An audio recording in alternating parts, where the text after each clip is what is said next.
bika amantu zahabat dhama wa batalatil uruq wa sabatal ajru insyaallah. Itu dibolehkan. Baik. Kemudian sunnah berikutnya apalagi setelah berdoa berbuka puasa, yaitu wasunniyatid doa. Disunnahkan lagi berdoa untuk pribadi. Jadi baik langsung hambur makanan, habis Allahumma lakal sumtu, doa lagi untuk pribadi. Sedikit lagi tambah 1 menit lagi sabar. Kenapa di situ disuruh berdoa lagi? Masalah tadarus. Ini saya kasih tahu nih, masalah tadarus. Itu bagus. Cuma harus tahu dulu tadarus yang menimbulkan pahala dan bisa dianggap khatam itu kayak mana. Assalamualaikum warahmatullahi wabarakatuh. Banyak sekali pertanyaan jamaah, Ustadz kasih kami channel untuk kajian anak-anak muda. Di antara anak muda berasal dari Aceh, luar biasa, channelnya Maulizul Akbar Nak. Tonton, subscribe, like, share, komen. Assalamualaikum warahmatullahi wabarakatuh.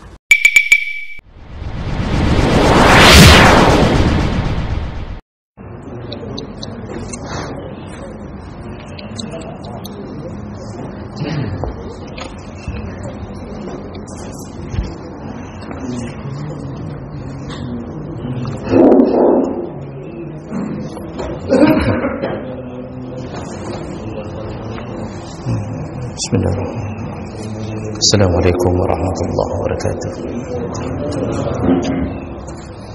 Alhamdulillahirabbil alamin.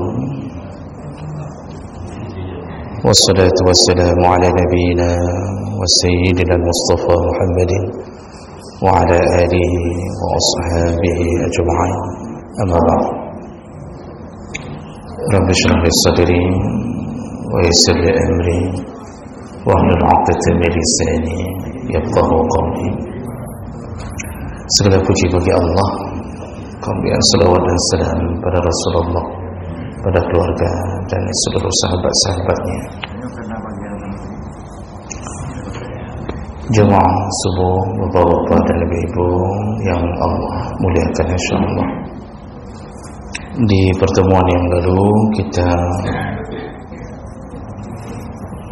sudah membahas tentang rukun puasa, yaitu terdiri dari 2 perkara. Yang pertama an-niyah, yaitu niat, dan niat ini ada 3 syarat, yaitu harus dilakukan di malam hari, kemudian harus ditakyinkan, artinya ditentukan bahwa itu untuk puasa besok, kemudian harus diulang-ulang setiap hari atau setiap malam. Jadi dalam pandangan jumhur ulama tidak boleh berniat dari awal Ramadan untuk sebulan penuh. Tidak boleh berniat dari awal Ramadan untuk sebulan penuh. Dan hanya mazhab Malik yang membolehkannya, tapi dibantah oleh jumhur ulama. Kemudian rukun yang kedua, ini sekedar mengingatkan ulang, yaitu al-imsak, menahan diri dari semua yang membatalkan puasa. Nah, apa saja yang membatalkan puasa yang harus ditahan, yaitu makan, minum, memasukkan sesuatu ke dalam rongga yang berlubang dengan sengaja,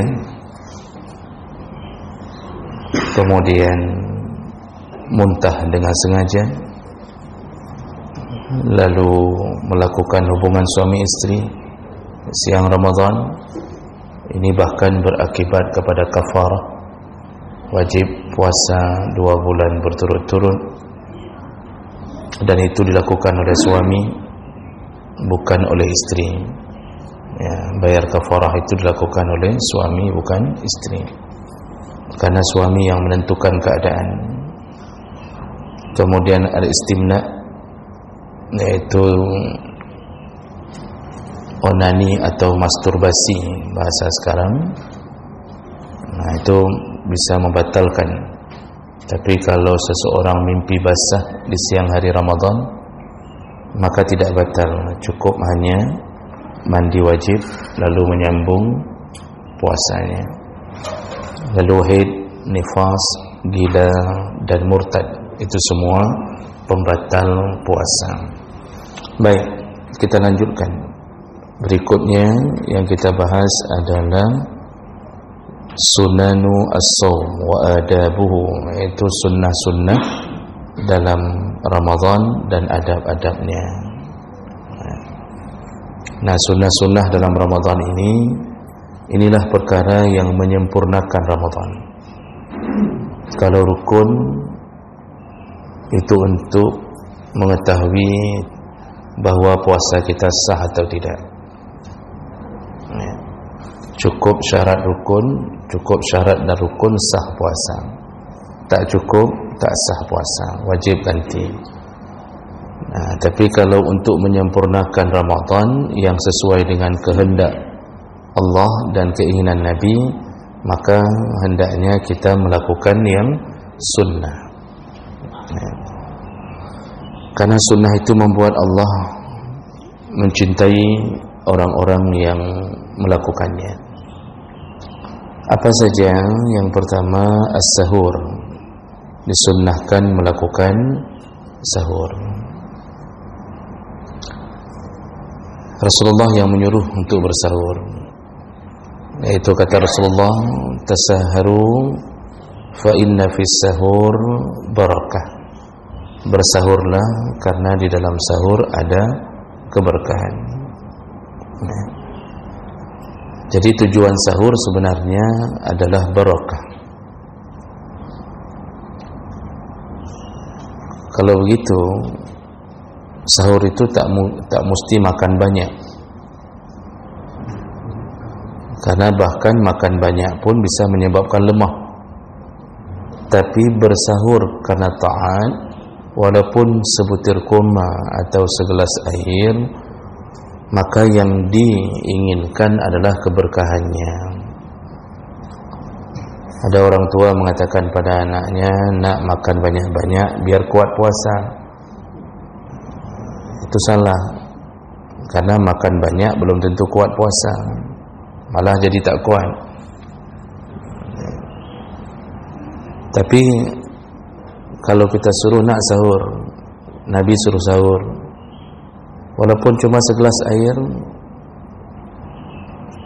seakan-akan tak kuat, padahal gara-gara dia sahur karena taat, disitulah kekuatannya. Jadi yang diberi oleh Allah adalah barakah. Nah, apa itu barakah? Sudah sering kita ulang. Barakah itu adalah ziyadatul khair, banyaknya kebaikan. Jadi kalau sudah dapat barakah, maka semua yang dia miliki akan menyebabkan terjadinya kebaikan. Kalau umur kita barakah, maka sepanjang umur kita banyak melakukan kebaikan. Itu barakah. Kalau ilmu kita barakah, ilmu itu bermanfaat. Bermanfaat untuk kita dan bermanfaat untuk orang lain. Kan cukup banyak orang-orang yang di pesantren 6 tahun, 10 tahun. Tapi pada tibit pesantren sembahyang subuh mana? Coba lihat anak-anak pesantren, Pak.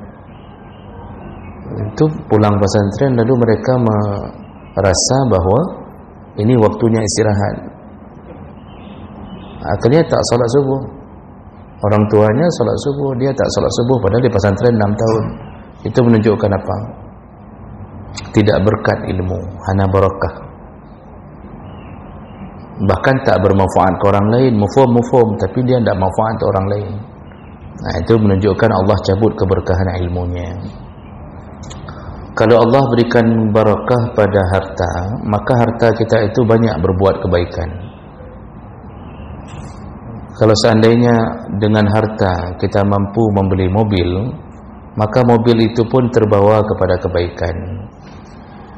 menolong tetangga, antar orang sakit, tetangga mau melahirkan, lalu kita tawarkan mobil kita. Jadi mudah hati kita menawarkan kebaikan melalui harta kita. Dan mobil itu pun ketika hujan, ketika sangat terik, itu menjadi pengawal untuk menuju ke masjid. Itu kalau barakah mobilnya. Dulu katanya mau beli mobil ketika hujan mau ke masjid. Ya, kepena belum motornya, hotel hujan jelah tajak masjid katanya. Begitu hujan, mobil simpan di rumah, sayang kita keluarin baru dicuci. Nah, ini bukan mobil barakah namanya. Ini mobil laknat. Udah tak keluar lagi ke masjid, baca ujian hanya ada bilik, pakai ni sayang motor. Ini mobil laknat yang tak membawa kebaikan. Walaupun di belakangnya tertulis Masya Allah, Tabarakallah, La ilaha illallah, Muhammadur Rasulullah. Belum motor gampang riba, tulis La ilaha illallah. Jadi orang beriman itu sudah mulai pakai stiker selama ini, Pak. Ya, jadi hati-hati kalau Allah cabut keberkahan. Begitu juga Ramadan. Kalau ingin banyak berbuat baik dalam Ramadan, siang Ramadan malamnya, kuncinya ternyata ada pada sahur. Asal sudah sahur, maka lihatlah buktinya. Kita tak sangka minum cuma segelas air, tapi kok sanggup baca Quran berlembar-lembar, salat duha, waktu duhur kuat berjamaah, asar pun sanggup, tak lemas. Banyak kebaikannya. Itu semua bermula dari sahur. Maka jangan tinggalkan sahur walaupun hukumnya sunnah. Walaupun sunnah tapi baiknya tinggal. Berusahalah untuk sahur. Lalu kemudian yang kedua, disunnahkan untuk mentakhirkan sahur. Sahur itu disuruh perlambat. Maksud disuruh perlambat, disuruh ambil waktu yang terdekat dengan waktu azan. Rasulullah sallallahu alaihi wasallam yang menyebutkan bahwa la tazalu ummati bi khair. Umatku akan senantiasa di dalam kebaikan. Ma'ajjalu al-fitr wa akharu as-sahur, selama mereka mempercepat berbuka dan mengakhirkan sahur.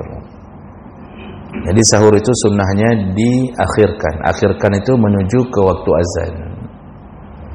Berapa kira-kira jarak antara sahur dengan waktu azan? Berdasarkan hadis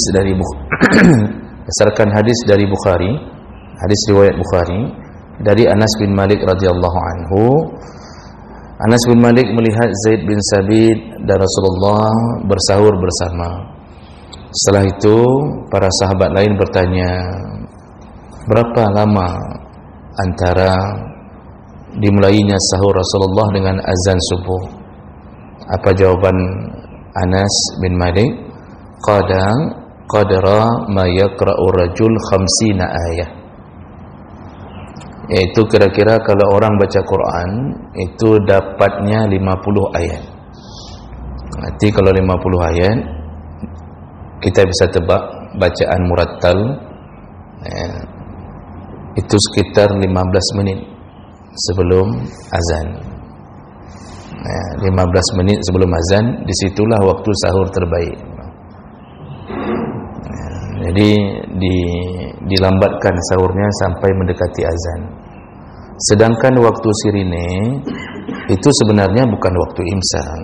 Sirine itu waktu untuk berhati-hati, memperingatkan bahwa 10 menit lagi sudah waktunya imsak. Imsak yang sebenarnya adalah masuknya waktu subuh. Cuma kadang-kadang tidak bisa ditandai dengan azan, karena muazin kadang-kadang juga tidak sesuai dengan waktu. Jadi jangan tandai azannya, Pak. Jadi karena ada orang yang kadang-kadang begitu azan masih makan, padahal azannya itu azan sudah di luar waktu, sudah lambat. Jadi kalau dalam Ramadan itu jangan patokan ke azan. patokannya ke imsakiyah, itu lebih akurat. Kita masih nunggu azan, kita makan. Padahal dari tadi udah masuk waktu imsak. Ini kalau ketahuan begini, batal puasanya. Itu bisa batal puasa. Jadi ini sahur yang paling bagus adalah mengakhirkan sahurnya. Tapi kalau kita yang lambat-lambat makan, Pak, susah makan cepat, itu ya ambil waktu yang lebih jauh lah, setengah jam lah. Jadi makanya ibu-ibu kalau sudah bangun jam 4, itu jangan sahur dulu, salat tahajud dulu. Kan suami sering bilang, jangan bangunin dulu ya. Kata suami, menyuka bedahkah baik apa galung ile. Kasmayangkah ju ile. Nanti waktu sahur ka pegalung. Ibu salat tahajud aja dulu jam 4. Kalau bangun. Setelah itu kan siap-siapkan.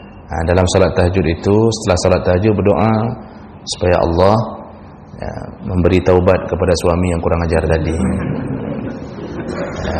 Ya Allah, berilah hidayah kepadanya ya Allah, agar dia mau salat tahajud ya Allah. Kalau tak mau, matikan saja dia ya Allah. Tapi jangan minta dimatikan kalau sebelum pensiun, karena tak ada gaji pensiunnya, tak keluar. Jadi ini disuruh perlambat sahur. Berikutnya disunnahkan yaitu ta'jil al-fitr, mempercepat berbuka. Maksud mempercepat berbuka yaitu ketika sudah waktunya berbuka, maka hendaknya disegerakan. Jadi bukan berbuka sebelum waktunya, tapi begitu sudah waktunya berbuka disegerakan. Saya rasa kalau ini kenapa ya begah, Pak? Memang itu yang ditunggu-tunggu dari tadi kan. Tapi kondisi ini mau dikasih tahu bahwa ketika kita berada di jalan, lalu 10 menit lagi baru sampai ke rumah, tiba-tiba azan berbunyi, itu jangan tunggu sampai ke rumah. Disuruh segera berbuka. Kalau di rumah memang itu kita tunggu-tunggu kan. Bahkan ada orang nunggu berbuka, Pak, dari waktu berbuka. Dari habis berbuka itu udah nanya untuk istri sama suami, singa dah buka ngempur. Besok kita buka puasanya dengan apa ya, katanya. Mau pakai timun wah apa bahasa Indonesianya? Belewah, apa? Timun belewah. Itu dari waktu berbuka sudah ditanya untuk ke berbuka besok. Jadi persiapan berbuka luar biasa. Begitu rindunya orang untuk berbuka. Jadi tak tahan derita lama-lama, tak tahan. Sebenarnya kalau konsep ini dipikirkan, Pak, kita ini kan dibuat derita oleh Allah 45 tahun, 55, 65, 70 tahun paling lama, 80, 12. Sebenarnya kan orang merindukan agar istirahat di surga. Makanya disuruhlah berlelah-lelah di dunia untuk mencapai kesenangan di surga. Dan konsep itu ada pada Ramadan. Disuruh tahan supaya mendapatkan kesenangan berbuka. Jadi kita buka puasanya di dunia ini kapan ya? Ketika mati lah. Mati itu sudah berbuka itu, sudah mulai dapat hasil amal. Nanti puncaknya baru di surga. Sayangnya orang hari ini nak mikir, lebih suka berbuka di dunia, berzina, korupsi, baju haram. Waktu mati disitulah dimulai siksaan demi siksaan. Baik. Jadi ini disuruh percepat berbuka. Juga tadi Nabi mengatakan umatku akan senantiasa mendapatkan kebaikan selama mempercepat berbuka dan mengakhirkan sahur. Sunnah berikutnya, ketika berbuka disunnahkan untuk memakan kurma. Dan ini disebutkan dalam hadis bahwa kebiasaan Rasulullah SAW, kata Anas bin Malik, yuftiru ala rutaban. Rasulullah itu kebiasaannya berbuka puasa dengan rutab, dengan kurma.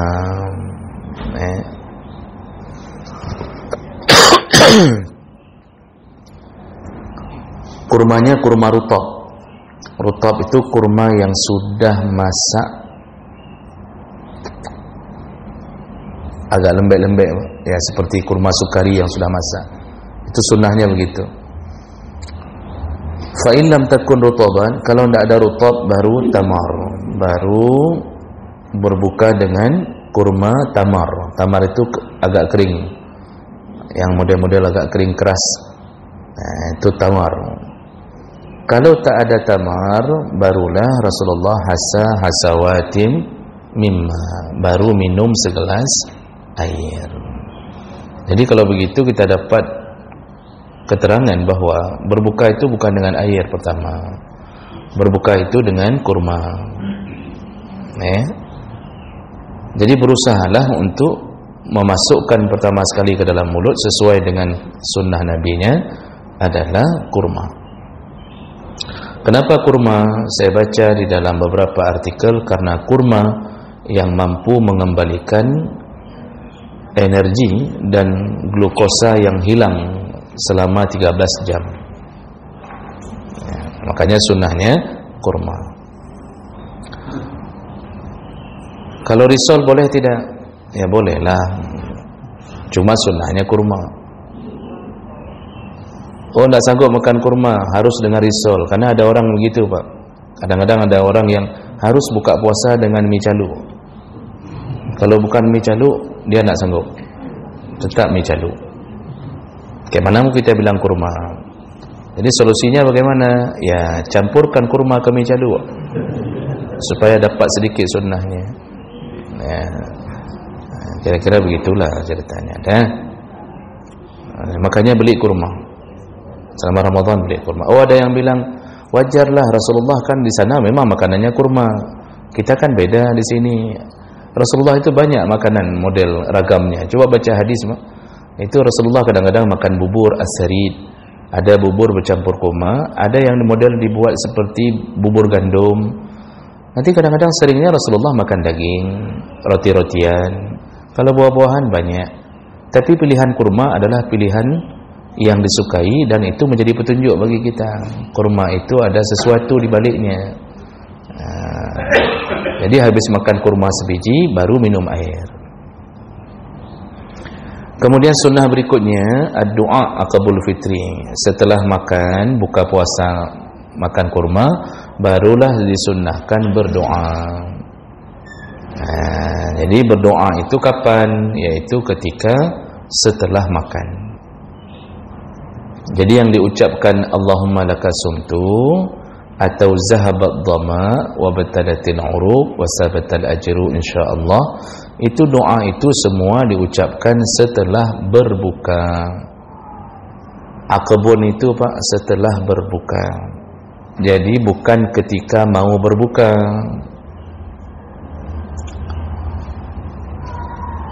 Selama ini orang mengira, bukan selama ini Pak, puluhan tahun, orang mengira Allahumma lakasumtu atau zahabat dhama itu doa dibaca ketika mau berbuka, sehingga mengakibatkan sebulan penuh dia tidak pernah baca lagi bismillahirrahmanirrahim.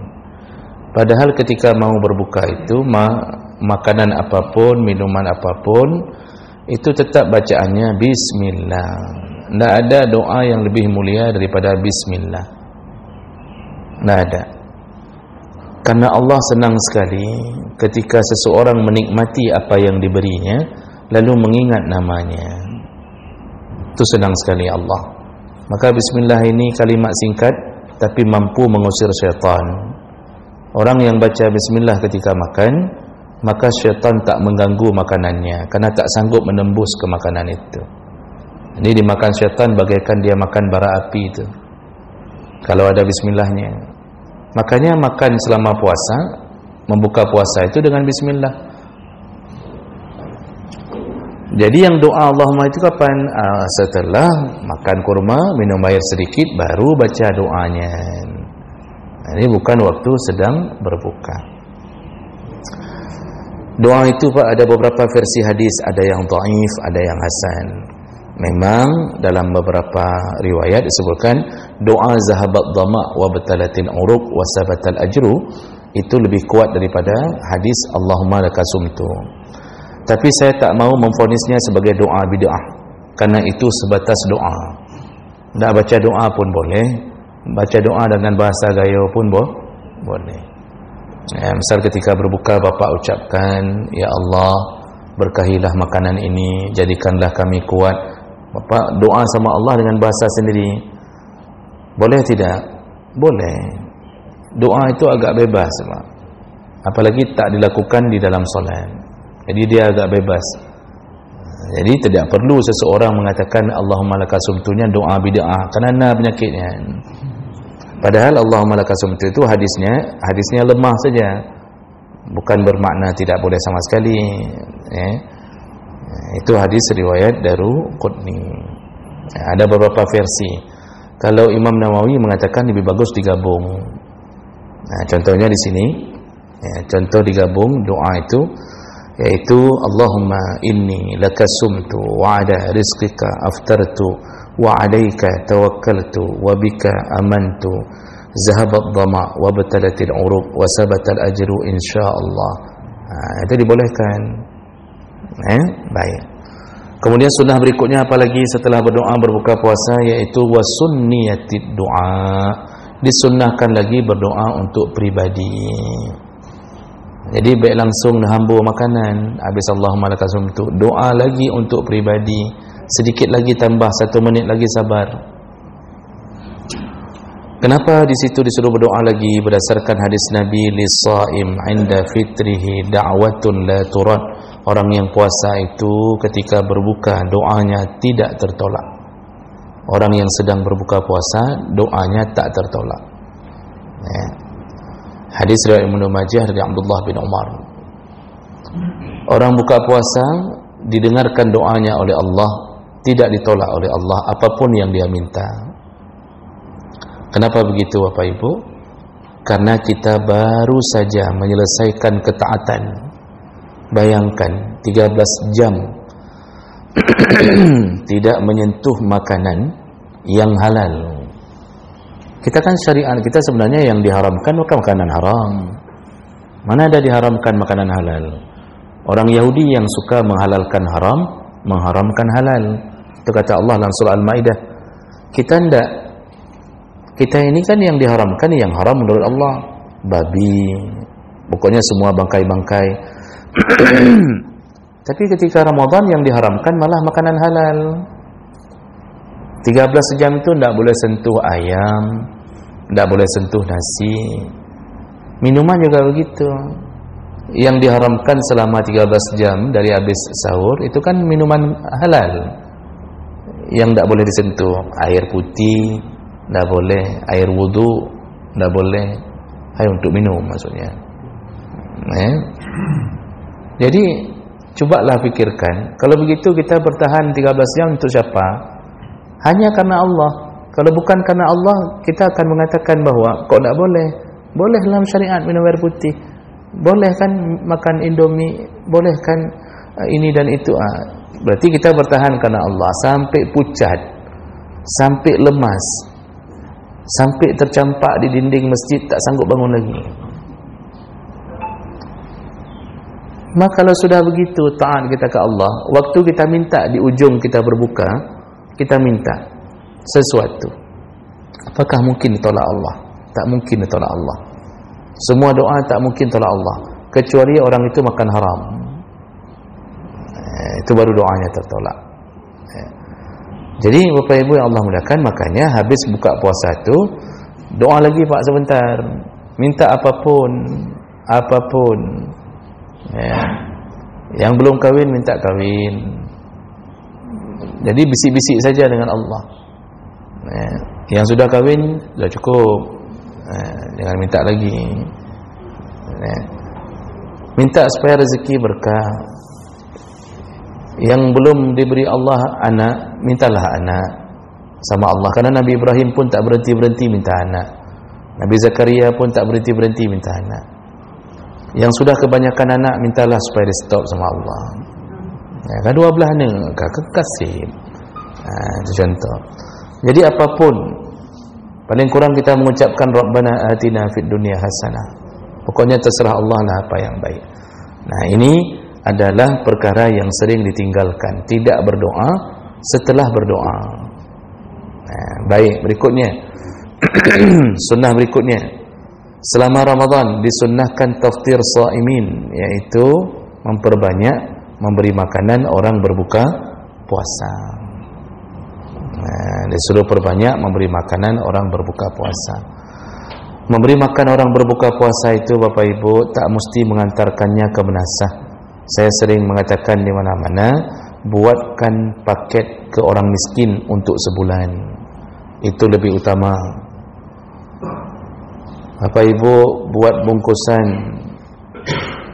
isinya minyak 2 kilo, gula 2 kilo, 1 kotak teh, kalau bisa 1 kurma yang murah-murah boleh.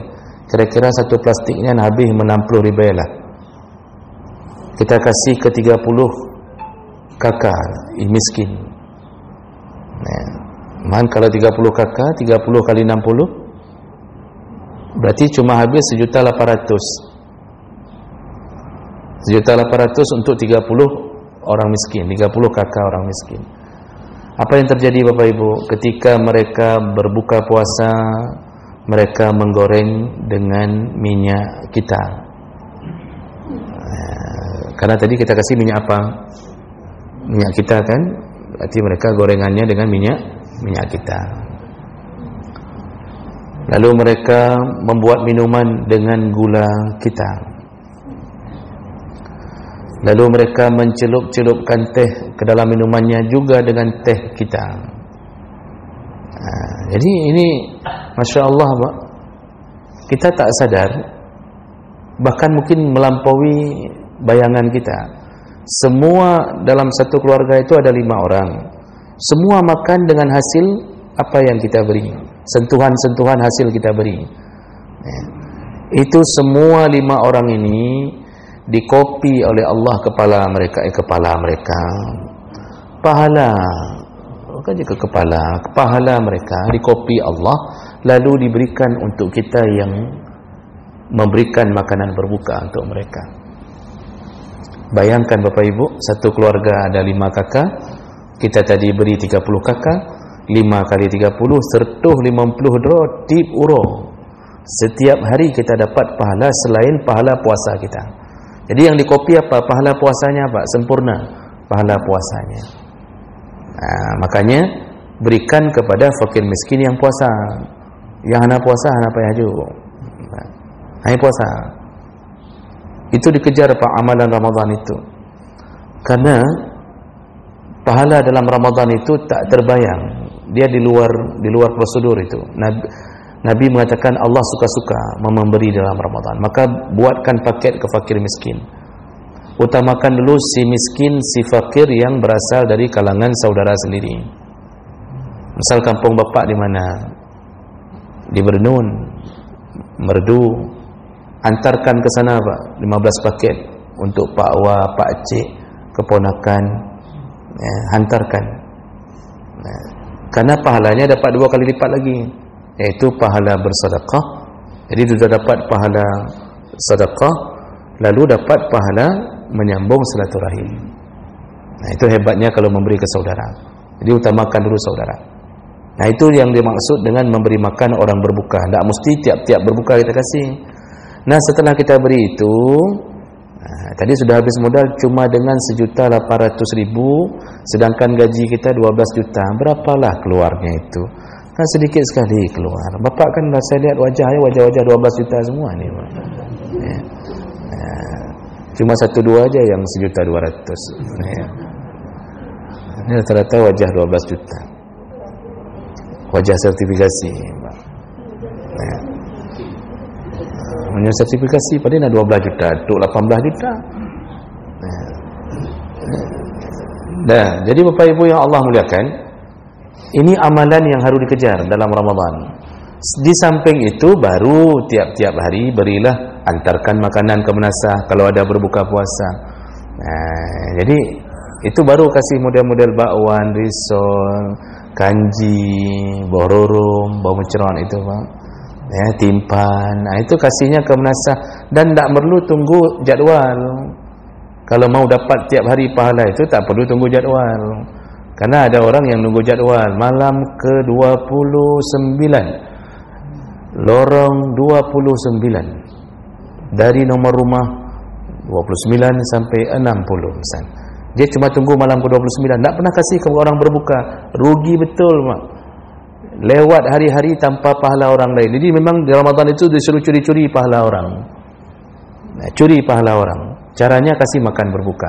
Tak perlu nunggu. Tiap hari aja udah hantar ke sini udah. Ini di sini ada buat bukaan atau tidak? Ada. Ti uro je nunjuk, Pak. Ti uro je nunjuk. Yang kasih gulai kambing, ya, udah buka, saya kasih nasi hari ini. Itu jangan pikir Allah memejamkan matanya untuk melihat itu, tak. Dicatat, Pak. Dicatat, diberikan pahala. Berapa orang yang makan, yang buka puasa? 50 roh kecok oleh Allah pahalanya. Lalu diberikan kepada kita. Pahala puasa mereka, bukan pahala berbuka, pahala puasa mereka. Ini hebatnya. Dan itu yang menjanjikan itu Allah melalui nabinya. Apa kata Rasulullah sallallahu alaihi wasallam? Man fattara sha'iman. Barang siapa yang memberi makan orang berbuka puasa, kana lahu mislu ajrih, maka dia dapatkan pahala persis seperti pahala puasa orang tersebut. Ghaira annahu la yunqasu min ajri shaim syai', tanpa mengurangi pahala puasa orang tersebut. Jadi pahala puasa agak dah cok dah. Kan luar biasa, hanya dengan modal memberikan makan berbuka.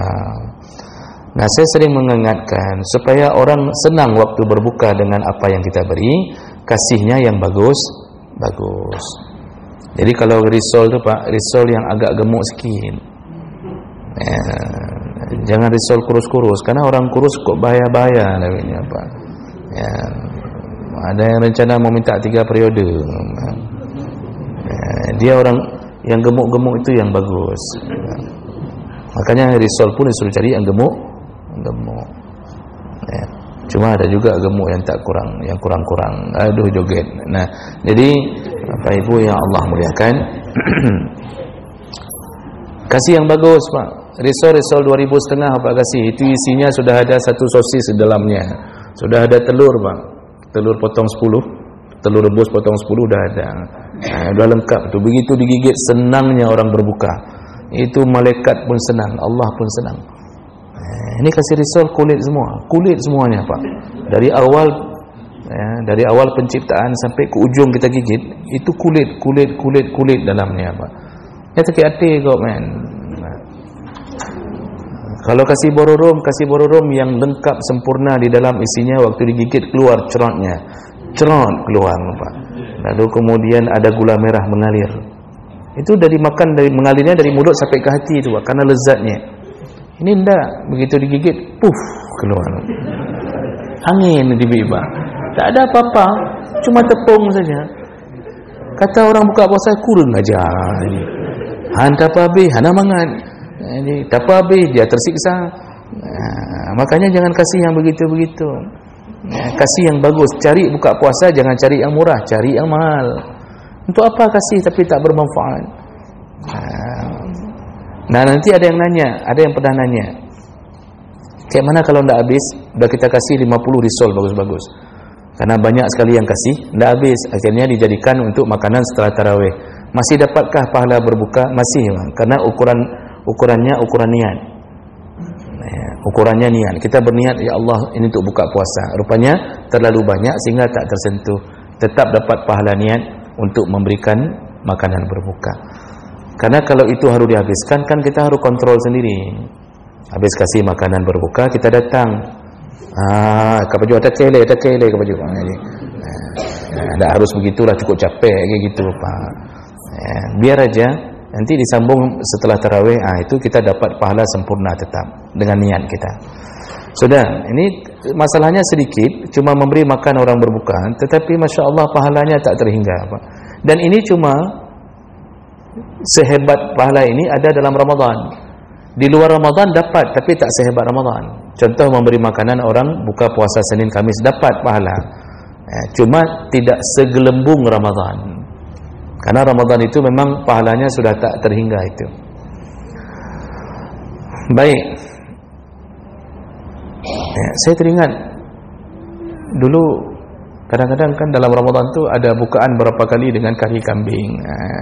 Jadi walaupun yang bersedekah telah almarhum, kalau bisa dipelihara, Pak. Dipelihara Kalau tak sanggup beli, ya kambing-kambing lewat takar juga situ.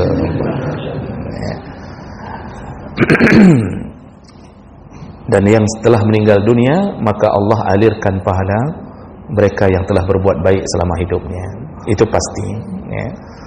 Kemudian sunnah berikutnya yaitu al-iqtisal 'anil janabah qabla al-fajri. Sunnah mandi junub sebelum datangnya azan subuh. Jadi yang bagi yang berjunub, ya, disunnahkan mandi sebelum azan subuh. Kan tentu pertanyaannya, boleh tak sahur ketika junub? Boleh. Boleh tak menunda junub sampai selesai azan subuh? Boleh. Karena mandi wajib itu berhubungan dengan salat, bukan berhubungan dengan puasa. Tapi sunnahnya yaitu mandi sebelum azan. Kenapa disunnahkan? Ketika masuknya waktu wajib puasa, kita sudah dalam keadaan suci. Makanya berdasarkan hadis dari Aisyah radhiyallahu anha, anna Nabi sallallahu alaihi wasallam kana yasbahu junuban min jima'i ghairi ihtilam summa yaghtasil wa yasum. Hadis riwayat Bukhari. Jadi Rasulullah itu kalau berjunub di malam Ramadan, maka beliau menyegerakan mandinya sebelum datangnya waktu wajib puasa, yaitu imsak. Jadi sudah mandi sebelum subuh. Dan ini kan kemungkinan terjadi karena tidak dilarang Pak untuk berjunub di malam Ramadan. Dulu awal-awal Ramadan ini diwajibkan, itu timbul kebingungan dan keraguan di antara sahabat. Awal-awal Pak, tahun pertama Ramadan diwajibkan, itu tahun kedua Hijriah, itu sahabat ada yang belum tahu kabar pastinya apakah boleh terjadi hubungan suami istri di malam Ramadan atau tidak. Jadi tidak ada yang berhubungan suami istri. Sudah berapa hari itu? Sampai akhirnya terjadi pada Umar bin Khattab. Terjadilah hubungan suami istri di malam Ramadan. Umar khawatir sudah terjadi ini. Lalu khawatir puasanya yang siang hari tak sah gara-gara terjadi hubungan di malam hari. Akhirnya beliau memberanikan diri bertanya ke Rasulullah. Jadi kayak mana nih puasa kami? Saya sudah melakukan hubungan suami istri tadi malam.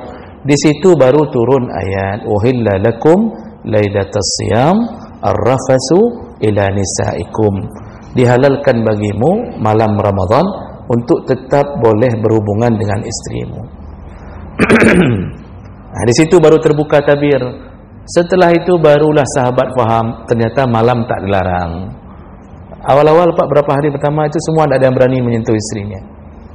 Ini kan syariat yang kadang-kadang berawal dari keberanian Umar bin Khattab untuk bertanya. Mungkin kalau Umar tidak bertanya, bisa jadi itu sampai sekarang tidak boleh berhubungan di malam Ramadan. Maka kita perlu berterima kasih kepada yang berani-berani. Maka dalam pengajian Pak, ada orang yang berani bertanya, itu mewakili yang lain. Pertanyaan harga dijawab simpan dalam hati, simpan Pak. Mau tanya tak berani, takut malu-malu, takut salah bahasa, takut ikim gop, takut gusuk-gusuk Pak. Nanti begitu ada yang bertanya, ternyata diwakili pertanyaannya, lalu dia bersyukur, untung ada yang nanya, maka orang bertanya itu berani, bagus. Tapi jangan banyak ahli tanya juga. Bercuti Pak. Ini sedikit lagi ini. Berikutnya sunnah hukumnya yaitu menjaga lisan, semua anggota tubuh dari hal-hal yang sia-sia, tidak bermanfaat walaupun tidak berdosa. Kalau yang dari dosa memang wajib jaga lisan, tidak boleh ngupat, harus taubat. Mulai dari Ramadan tu harus taubat sampai seterusnya. Semua perbuatan lisan, mengadu domba atau maksiat-maksiat lain anggota tubuh, semua harus berhenti dan harus dipertahankan sampai seumur hidup. Karena tujuan Ramadan la'allakum tattaqun. Jadi tidak diterima puasa kalau kita hanya bertahan dalam Ramadan tapi merencanakan sambung setelah Ramadan. Nanti dalam grup WA itu nanti ada pengumuman resmi dari admin. Selama Ramadan semua ngupat kita off-kan dulu. Nanti kita sambung lagi di bulan Syawal. Nyan mandum lang grupnya lang raka mandum walaupun dia puasa Ramadan, berarti tidak ada rencana berhenti dari maksiat. Tapi yang mau disebutkan di sini sebenarnya, kalau yang bertahan dari maksiat itu wajib. Tapi yang sunnahnya apa? Jangan sampai banyak perkara sia-sia yang terjadi dalam Ramadan. Contohnya apa? Berlezat-lezat dengan mendengar. Jadi hidup musik, puasanya dengan musik, begitu-begitu. Kemudian membesir, jangan terlalu banyak menghabiskan waktu dengan melihat-lihat. Contohnya apa? Ya nonton sinetron lah. Ya, selama Ramadan sinetron Korea jual-jual. Di urung Korea hana ke puasa. Ini ibu-ibu nonton sinetron Korea didampingi mas suami. Makanya kenapa suami-suami lama-lama luntur cintanya ke ibu? Karena ibu tak mirip lagi Korea. Jadi jangan ajak suami nonton film Korea. Di suami membayangkan seandainya istriku seperti Korea. Seandainya dilihatnya ke samping pak, lain gawan teranyangannya. Makanya luntur cintanya. Makanya jangan sering-sering nonton film Korea di depan suami.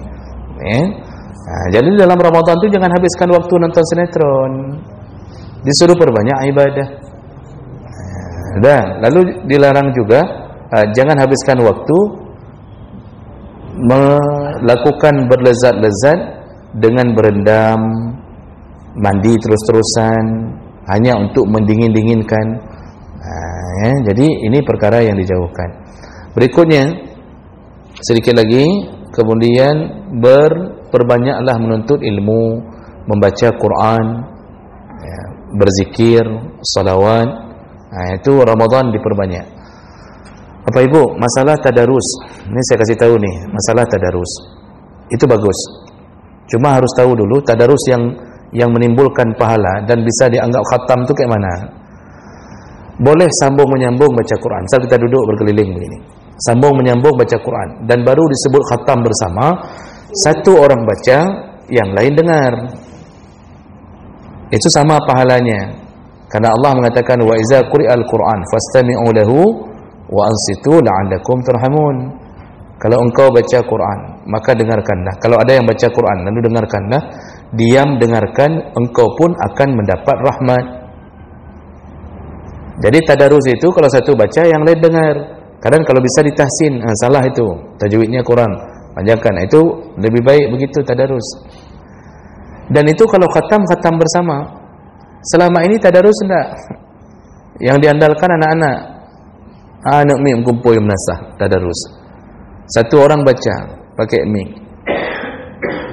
Lalu setelah baca, kawan-kawan yang lain tidak ada satu pun di samping dia itu. Semuanya di bawah. Lalu kemudian main HP, lari-lari. Sudah habis baca satu orang, dipanggil kawannya. Giliran kah? Kena kata dia. Hidung kah aku baca? Kena sambung nikah. Udah sambung. Yang baca ni, giliran dia turun ke bawah. Main, lari-lari, pakai HP segala macam. Begitu juga nanti ibu-ibu. Yang satu baca, yang lain main HP semuanya. Sampai datang giliran dia. Itu tak khatam, Pak. Itu tak khatam. Dan kita tidak dapat pahala dengan membaca Quran yang disebut bertadarus. Cuma dapat pahala ketika baca saja. Anehnya ini diproklamirkan. Ditanya, padahal awak kah khatam? Tanya sama anak-anak tu. Udah 5 kali kami khatam. Kita fikir hebat kali 5 kali khatam. Padahal cara bacanya kayak gitu, Pak. Maka itu tak dapat apa-apa. Yang banyak habis apa? Ya cuma bakwan marisol atau sisa pun masa yang ada habis. Khatam mana habis kan? Pandai nak khatam lagi kan. Jadi kalau mau baca, mau khatam, ya kumpul serius 1 jam saja bersama, sudah dapat 1 juz, alhamdulillah sudah cukup. Malam besok lagi, misal begitu, selain baca sendiri. Dan satu lagi, enggak boleh baca Quran itu menyebabkan terganggunya orang, enggak boleh. Karena mengganggu orang itu haram. Dan itu kewajiban kita menjaga perasaan, menjaga sesama mukmin wajib. Membaca Quran hukumnya sunnah. Jangan sampai yang sunnah menyebabkan hilangnya yang wajib. Maka bertahun-tahun saya ingatkan kembali, tadarus boleh, tapi kira-kira jam 12-nya jangan hidupkan lagi mic luar. Karena tetangga-tetangga kadang-kadang butuh istirahat untuk sahur. Anjir tak perkara ugok. Nanti waktu diprotes sama tetangga yang dekat sama masjid, kita yang bilang, lagi jin kah? Nyan mentang aja kau dengar. Bukan dia lagi jin, pak kita yang lagi ada jiwa. Tak boleh baca Quran, zikir yang mengganggu orang, tak boleh. Jadi jam 12 itu sudah matikan mic, sudah baca saja di dalam, tanpa mic lagi kalau perlu.